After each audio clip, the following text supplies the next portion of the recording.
এই মুহূর্তে আমি দাঁড়িয়ে আছি ঢাকা চন্দ্রা মহাসড়কে। আপনারা জানেন ঢাকা চন্দ্রা মহাসড়ক একটি গুরুত্বপূর্ণ মহাসড়ক, যেই রাস্তা দিয়ে হাজার হাজার যানবাহন চলাচল করে। সেই রাস্তায় গতকালকের থেকে আপনারা জানেন যে গার্মেন্টস শ্রমিক আন্দোলনের কারণে শ্রমিকরা রাস্তায় অবরুদ্ধ করে তারা এই রাস্তায় অবস্থান নিয়েছে, যার ফলে এই ঢাকা চন্দ্রা মহাসড়কে তীব্র যানজটের সৃষ্টি হয়। এতে করে সাধারণ মানুষ এবং গাড়ি চালকদের ভোগান্তি বেড়ে গেছে।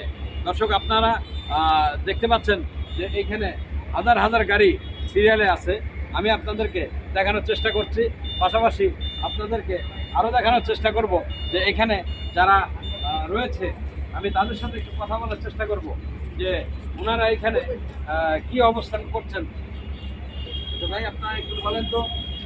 আমরা এখানে আছি কালকে সকাল 8টা থেকে এখন পর্যন্ত আছি। এখন আমরা যে কতটা কষ্টে আছি, এখন একমাত্র উপর আল্লাহ ছাড়া কেউ জানে না। আমাকে বউ বাচ্চা পোলাপান কোথায় আছে, কিভাবে আছে, আমাদের মোবাইলও চার্জ নাই যে আমরা একটু কথা বলবো, তাদের সাথে যোগাযোগ করবো। আমরা কোনো দিকেই যাইতে পারতাছি না, গাড়িটা নিয়ে এরকম বিপদে আছি।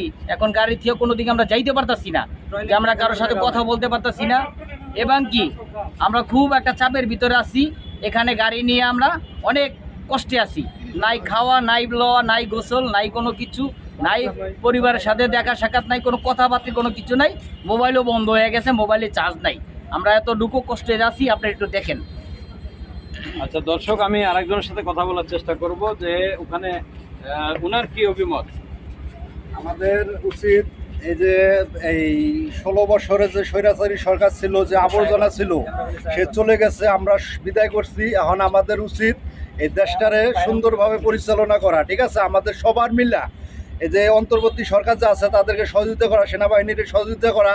আমরা যদি এদেরকে সহযোগিতা না করে আমরা গ্যামজাম করি, আমাদের গার্মেন্টস ভাইদেরকে বলতেছি যে আপনারা কোনো গ্যামজাম না করে সুন্দরভাবে যেভাবে দেশটা পরিচালনা করান যায় এইভাবে সুন্দরভাবে পরিচালনা করেন। আপনি এখানে কয় ঘন্টা যাবত আছেন? আমরা এনে প্রায় 32 ঘন্টা। 32 ঘন্টা? জি জি। এখানে আপনাদের গাড়িতে কি কাঁচামাল? আমাদের গাড়িতে কাঁচামাল আছে, কেউ গাড়িতে মাছ আছে, কেউ গাড়িতে মনে করেন যে ওই অন্য যে গার্মেন্টসের শিপমেন্ট আছে, কাঁচামালই আছে, সব কাঁচামালই। মনে করেন যে আপনার এই কাঁচামাল সব নষ্ট হয়ে যাচ্ছে, দেশের ক্ষতি হইতেছে, জনগণের ক্ষতি হইতেছে।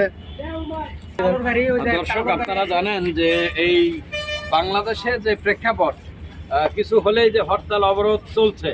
তো বিশেষ করে অন্তর্বর্তীকালীন সরকারের কাছে যে শ্রমিকরা যে আন্দোলন, যে দাবি নিয়ে মাঠে নেমেছে, তাদের কারণে আপনারা জানেন যে এই বাংলাদেশের অনেক ক্ষয়ক্ষতি হচ্ছে। বিশেষ করে হরতাল অবরোধ এইসব থাকার কারণে দেখা যায় যে সঠিক সময়ে গন্তব্যে মালামাল পৌঁছাইতে দিতে না পারায় প্রত্যেকটা মানুষের ভোগান্তি এর সাথে জড়িত আছে।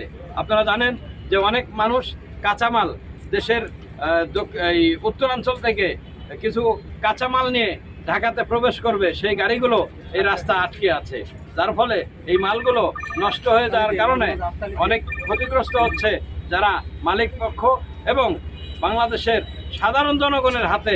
সঠিক সময়ে যদি এই পণ্য না পৌঁছে তাহলে এমনিতেই দ্রব্যমূল্যের দাম বেড়ে যাবে।